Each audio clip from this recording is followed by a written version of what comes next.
안녕하세요. 영원한 자주국방 정확한 국방 소식 전해드리는 한국 국방 뉴스입니다. 구독, 좋아요, 알림 설정 후원 감사합니다. 미국 바이든 대통령이 미국이 제공한 장거리 미사일로 우크라이나가 러시아 영토를 직접 타격해도 된다는 승인을 내렸다고 뉴욕타임스가 보도했습니다. 당국자들은 이번 결정이 북한군을 이 지역에 투입한 데 대한 대응 조치라고 설명하였으며, 관계자들은 북한군이 공격에 취약한 상태라는 걸 확인시키고 더 이상 병력을 보내지 말라는 메시지를 보냈다고 설명했습니다. 지금까지 미국은 러시아 영토의 사거리 80km 로켓만 사용하도록 승인해왔으며, 사거리가 300km가 넘는 에이테크스는 쓰지 못하도록 막아왔습니다. 그렇기에 이번 결정은 우크라이나에게는 굉장한 희소식인데요. 미국 측은 이번 결정으로 전황이 크게 바뀌지는 않겠지만 북한의 이번 개입에 대해서 상당한 대가를 치르게 만들 것이라고 언급했습니다. 이제 1000일차까지 온 러시아 우크라이나 전쟁은 현재 방산업계의 판도를 흔들고 있습니다. 이번 미국의 결정에 우크라이나가 촉각을 곤두세우는 것만 보더라도 자주국방이 얼마나 중요한지, 자국산 미사일 보유가 국가안보에 어떠한 영향을 미치는지 알 수 있습니다. 대한민국은 북한이라는 눈앞의 적과 북한과 긴밀하게 연계된 중국, 러시아 등의 주변 강국으로부터 스스로를 보호해야만 하는 입장인데요.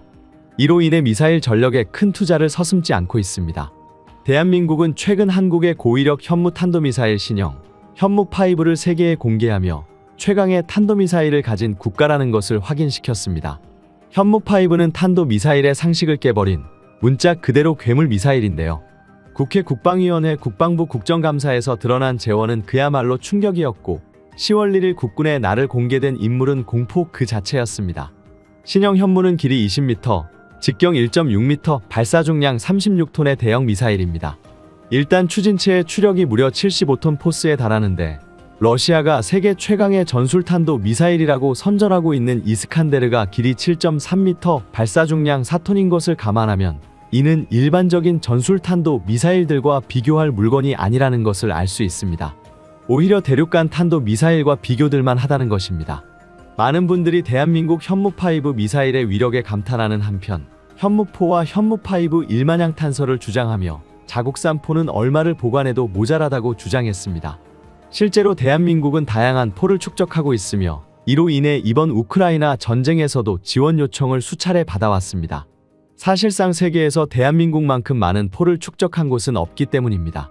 또한 미국 대선에서 트럼프 대통령이 당선되며 한국의 핵무장화론에 대한 언급이 거세게 일어나고 있지만, 이뿐만 아니라 대한민국은 재래식 미사일까지 완벽히 구축하여 세계 어느 나라가 한국을 침범하더라도 그 나라를 쑥대밭으로 만들어 최소한 동기여지는 하겠다는 각오를 보이고 있습니다.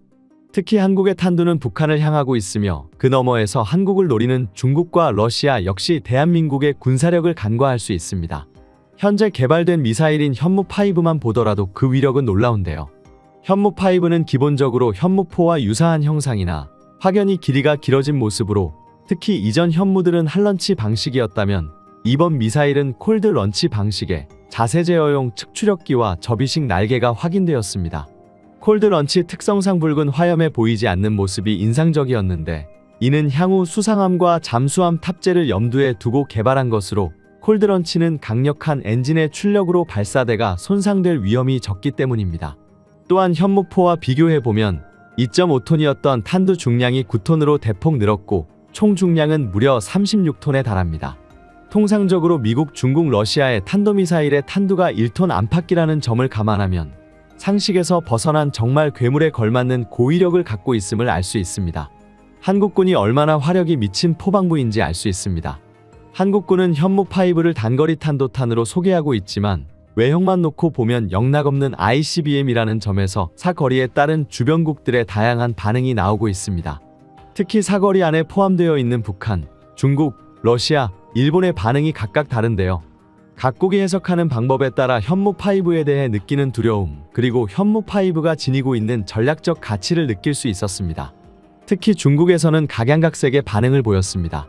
중국이 현무5에 이토록 민감하게 반응하고 있는 이유는 탄두 중량에 따라 천차만별로 달라지는 사거리 때문입니다. 최근 국방부는 탄두 중량을 1톤으로 낮출 경우 사거리가 5,500km까지 늘어난다고 밝힌 바 있습니다. 중국 전역은 물론 대만과 남중국해까지도 사거리가 전부 포함됩니다. 이는 중국의 산샤댐을 사정거리에 두고 있다는 뜻도 됩니다. 산샤댐은 중국 중앙을 가로지르는 장강에 위치해 산샤댐이 무너진다면 우한, 난징, 상하이에서 어마어마한 이재민과 사망자가 발생하게 됩니다. 제네바 협약에 따라 전쟁 시 댐을 공격하게 되면 중대한 전쟁 범죄를 저지르는 것으로 규명되지만 만약의 상황에서 중국이 한국에 큰 위해를 가한다면 한국은 동기여진의 각오로 중국을 폭격할 수 있게 된다는 것입니다. 대한민국 현무5의 위력과 사거리가 실질적으로 위협이 되자 중국 매체의 반응은 다양해졌습니다. 중국 일부 여론은 현무5를 비하하는 한편 일각에서는 대한민국 현무5에 대해 우려하는 목소리를 내었습니다. 중국 매체 소후에서는 현무 무기가 둥펑 26의 1.5배인데 사거리 800km 라는 제목의 기사를 보도했습니다. 주요 내용을 요약하면 다음과 같습니다. 한국의 현무5는 이미 북한과 일본뿐 아니라 중국의 여러 주요 도시들과 산업지역들도 사거리에 드는 전력 무기다. 이 같은 한국의 장거리 타격 명령 보유는 한국을 이용하여 자신들의 국력과 군사력 쇠퇴를 만회하려는 미국의 의도가 담겨 있다. 그러나 한국의 이러한 행보는 대단치 않고 작은 나라로서 고강도 전면전에 뛰어들어 위험을 자초하는 짓이라고 했습니다. 한마디로 한국이 주제에 맞지 않게 너무 위험한 장난감을 만들었다라는 것인데 심지어 중국 네티즌들은 현무의 이름까지 태클을 걸면서 고대 중국에서 발생한 중국의 민족 종교 중 하나인 도교에서 파생된 현무라는 이름을 사용했다며 한국의 무기체계 이름에는 중국에서 유래된 것이 많은데 한국은 중국이 없으면 이름도 짓지 못하는 거냐 라고 비아냥대며 현무5에 대한 경계심을 애써 감췄습니다. 이에 CCTV 산하 중국 매체 공영방송에서는 중국 공산당을 무너뜨리는 건 미국의 핵이 아닌 다름 아닌 한국의 현무일 것이라는 분석을 내놓고 있는데요. 미군의 핵무기는 공중에서 폭발하기 때문에 중국군의 수뇌부가 지하 벙커에 피신할 경우 재반격할 기회를 가질 수 있지만 이때 한국군의 현무5가 중국을 공격할 경우 지하 300에서 500m를 뚫고 들어와서 폭발하기 때문에 중국군 수뇌부는 살아남을 수 없다며 중국이 대비할 것은 현무5의 벙커버스터 능력이다라고 소신 발언했습니다. 그러면서 탄두 중량 8톤의 쇠덩어리가 우주로 날아가다가 떨어질 때의 속력을 마하 10 이상이기 때문에 소행성이 지면에 충돌하는 것과 같은 효과가 나타날 것으로 전망되는데 한마디로 현무5가 지면에 충돌할 때 발생하는 충격파로 인해 웬만한 도시 하나는 초토화되며 반경 10km 안에 있는 건물 및 생명체는 무사하지 못할 것입니다. 또 지하 수백 미터를 파고 들어가서 터질 경우 2차로 지진파가 생기기 때문에 그나마 살아남은 건물도 무너질 수 있다. 즉 보유할 수는 있으나 사용할 수 없는 미국의 전술핵 무기보다 현무5가 중국으로서는 더 무섭다라고 분석하고 있습니다. 이런 가운데 동북아 최고의 미사일 강국이 된 한국이 공격뿐만 아니라 우수한 방어 능력 또한 갖추게 되어 주목을 받고 있는데요. 현재 한국군이 구축하고 있는 미사일 이중 방어망이 10년 안에 마무리되면 중국과 북한은 한국을 미사일로 공격하는 것이 불가능하게 되며 자칫 잘못 구체적인 움직임을 보였다가 한국군의 현무에 의해 역으로 초토화될 수 있다는 것입니다. 일본 군사 밀리터리 채널 JSF는 다음과 같이 분석하였는데요. 현무5의 미사일을 담는 캐리스트는 전장이 10m 급으로 중국군의 ICBM 둥펑 31에 필적하는 사이즈입니다. 현무 설비는 탄두 중량 8톤을 장착할 시 사거리가 짧은 SLBM으로 분류됩니다. 이를 반대로 말하면 탄두 중량을 가볍게 하는 것만으로도 현무5는 중장거리급 사거리의 미사일로 발전하는 것이 가능합니다. 외형은 러시아군의 이스칸데르와 닮아 있는데 마치 이것을 초대형화한 초거대 이스칸데르라고도 부를 수 있는 디자인입니다. 지금까지 인류가 보유한 최강의 벙커버스터는 미국의 GBU-57 12톤의 폭탄이었습니다. 한국군의 현무5는 이보다 가벼운 9톤이라는 탄두 중량이지만 GBU-57이 자유낙하인 반면 현무는 탄도미사일의 마하 10 고속력이 부여됩니다. 운동 에너지는 현무5 쪽이 훨씬 더 클 수밖에 없어 세계 최강의 벙커버스터라고 극찬하였습니다. 초고위력 지대지 탄도미사일 현무5는 세계 유일의 탄두 중량인 9톤에 달하는 미친 파괴력을 가지고 한국의 삼축 체계를 담당할 것으로 보입니다. 이에 이어 얼마 전 현무5 발사 장면을 영상으로 짧게 노출하며 한국의 KMPR에 대한 개발이 완료되었다는 소식까지 전했습니다. KMPR, 즉 한국의 대규모 응징과 보복이란 뜻으로 김정은의 일가와 전쟁 지도부를 정밀 타격, 초토화해내는 전략입니다. 그리고 그 KMPR의 한국명이 바로 고위력 현무탄도 미사일 현무5입니다. 또한 현무5는 기본적으로 벙커버스터 개념으로 지하화에 특화되어 있는 적들을 괴멸시킬 수 있는 능력에 중점을 두고 만들어진 굉장히 강력하고 독특한 성격의 미사일입니다. 한국은 핵이 없지만 핵을 보유한 북한에 대응하기 위해 만들어진 물건이다 보니 자연스레 핵과 비교되곤 합니다. 지하 타깃이나 건물 내부 은신처 타겟만 놓고 보면 상공에서 더 지난 해보다 더 큰 피해를 끼치는 것이 바로 현무5입니다. 핵 공격은 지하 4, 5층 깊이 15m 아래까지 내려가면 폭발에 큰 영향을 받지 않을 뿐더러 공중 폭발이라면 폭심지 한가운데서도 건물은 그대로 남아있을 정도입니다. 그러나 현무 미사일의 경우 지하로 깊숙이 파고 들어가 2차 폭발을 일으켜 일대를 초토화시키는 지진작용을 일으키게 됩니다. 또한 가장 유사한 자원으로 비교되는 미국 미니트맨 3는 길이 18m, 직경 1.3m, 발사 중량 35.3톤으로 현무5와 비슷한 크기와 중량을 지니고 있습니다. 일단 추진체 추력 역시 80톤 포스로 현무5와 대동소이합니다.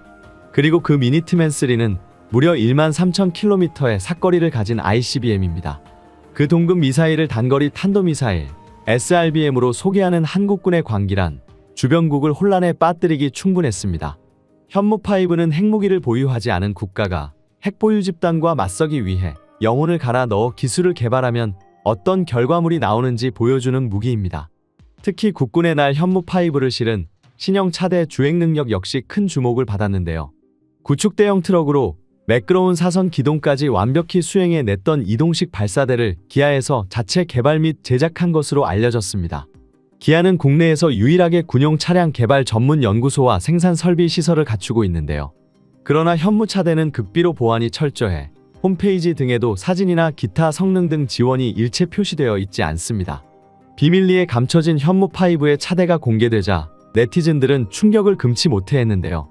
일반 차량과 달리 업계에서 차축이 운전대를 돌리면 좌우측으로 돌아가는 후륜 조향 장치도 설치되었고, 이 기능 덕분에 공개된 영상처럼 현무5 발사대 차량은 운전대를 돌리면 가장 앞바퀴와 나머지 8축의 뒷바퀴가 동시에 좌우로 움직이게 됩니다.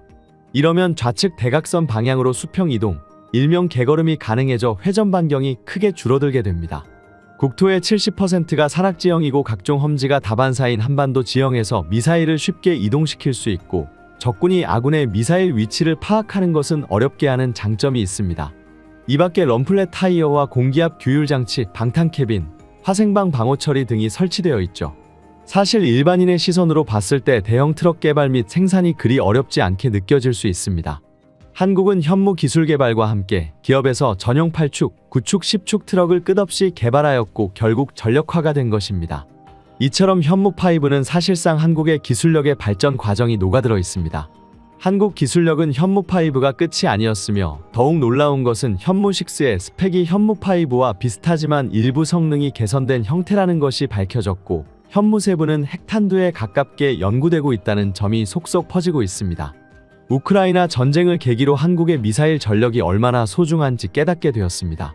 그간 대한민국의 우크라이나가 얼마나 무기 지원을 요청했는지 알 수 있는 10월 23일 영상입니다. 우크라이나의 무례한 행동이 계속되고 있습니다. 우크라이나 대사인 포노마렌코 대사는 최근 자신의 SNS 계정을 통해 우크라이나에서 국제방위산업 포럼이 열렸다는 소식을 전했습니다. 30개국 100개 넘는 군사 분야 기업들이 참석했다며 우크라이나 방위산업이 글로벌 시장에서 강력한 플레이어가 되었다고 자칭했습니다. 그런데 글말미에 붙인 말은 논란의 씨앗이 되었습니다. 왜 한국 기업들은 초대를 받고도 참석하지 않았는가? 이번 우크라이나 방산 포럼에 한국 기업들도 초대했는데 단 한 기업도 참여하지 않은 사실을 지적한 것인데요. 마치 한국 기업들이 우크라이나 국제 포럼에 무조건 참석해야 한다는 태도에 많은 한국인들이 불쾌감을 드러냈습니다. 무조건 참석해야 행사도 아니고, 게다가 너무 전쟁이 지속되는 가운데 한국 기업이 참여하는 것은 정치적인 부담이 될 수 있습니다.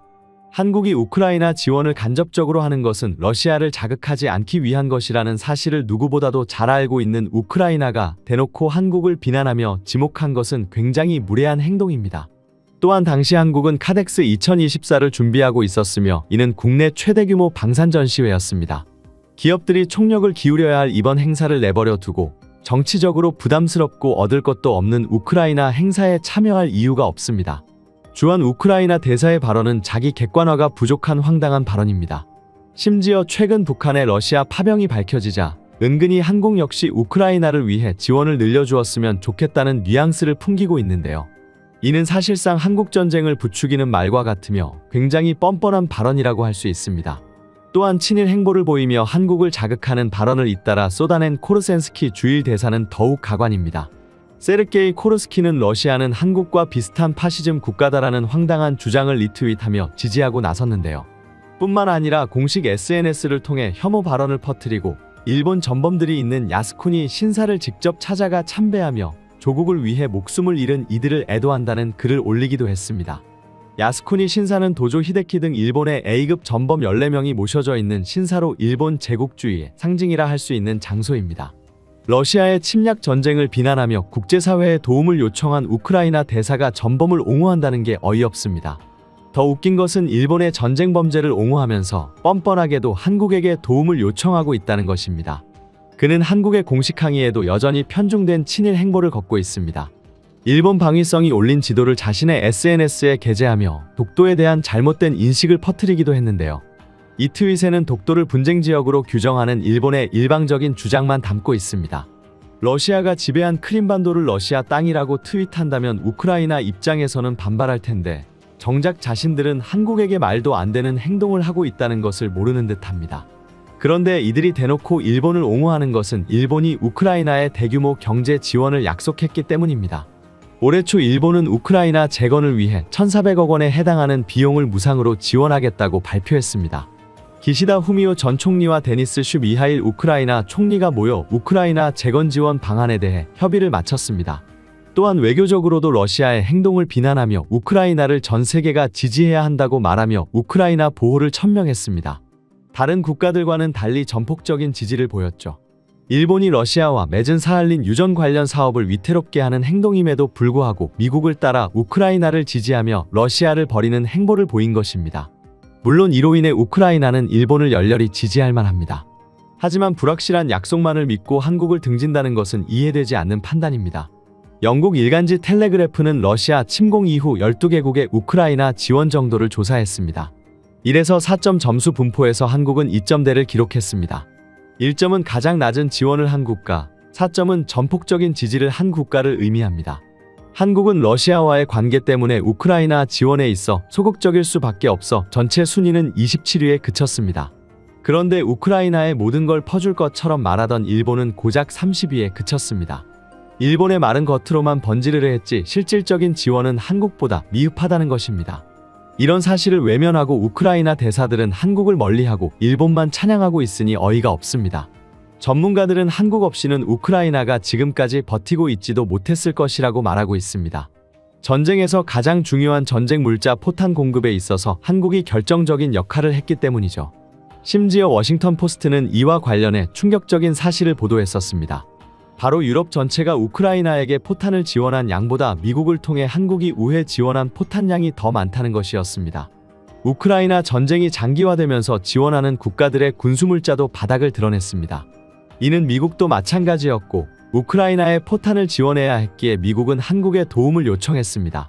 한국은 미국의 요청에 따라 우크라이나에 수십만 발의 포탄을 우회 지원했습니다.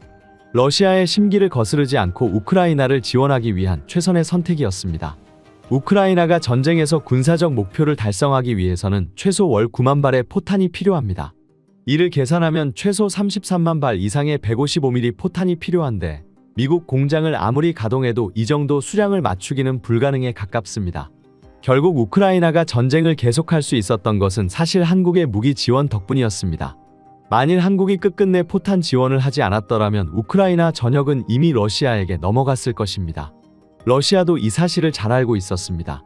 우회 지원에 대해 공식적으로 문제 삼지는 않았지만 간접적으로 한국을 비난했습니다. 이것이 얼마나 이기적인 행동인지 알 수 있습니다. 심지어 한국이 본격적으로 우크라이나에 살상 무기를 지원하겠다는 의사를 밝히자 러시아는 즉각 성명을 발표하며 강경 대응을 했습니다. 한국의 무기가 우크라이나에 직접적으로 흘러들어간다면 러시아는 전쟁에서 승리할 수 없다는 판단을 했기 때문입니다. 러시아 입장에서는 도저히 용납할 수 없는 상황이었을 것입니다. 러시아 외무부 대변인 마리아 자루바가 한국의 무기 수출 현황을 예의주시하겠다고 언급한 것도 러시아가 한국의 무기 수출에 대해 두려움을 느끼고 있음을 보여주는 발언이라고 해석할 수 있습니다. 이런 상황에서 우크라이나는 오히려 한국을 무시하며 한국의 무기 지원을 마치 당연한 것처럼 여기는 태도를 보였습니다. 한국의 호의를 너무나도 당연하게 받아들이고 있다는 것입니다. 심지어 일본을 찬양하며 한국을 등지는 행동을 하는 것은 우리 입장에서 받아들이기 힘든데요. 그동안 러시아를 응징하기 위해 우크라이나를 지원했는데 우크라이나가 이렇게까지 한국을 무시하는 상황에서 굳이 계속 지원을 해야 하나 싶은 것입니다. 한국은 최근 105mm 포탄 지원에 대해 미국과 논의를 이어나가고 있었습니다. 처음엔 북한의 손을 잡은 러시아를 징벌하기 위해 우크라이나를 위한 지원을 아끼지 않겠다는 입장이었지만 최근 다시 지원을 검토하겠다고 말을 바꿔버렸습니다. 또한 한국수출입은행이 우크라이나 정부를 상대로 1,320억 원을 대출하기로 한 결정에 대해서도 조금 더 생각해 보겠다고 하며 유보적인 태도를 보였습니다. 우크라이나 정부의 적극적인 협력을 약속했던 한국 EU가 지원을 철회하거나 유보적인 입장을 보이자 우크라이나 정부는 매우 당황했습니다. 한국 정부의 태도가 실제로 바뀌었음을 체감하게 된 것입니다. 일각에서는 이러한 상황이 잇따른 우크라이나의 외교적 실수로 초래된 것이라는 분석도 있습니다. 그동안 한국을 무기창고처럼 취급하고 몰상식한 외교 태도로 분노하게 만든 것에 대해 우크라이나가 반성할 필요가 있다는 지적이 나오고 있습니다.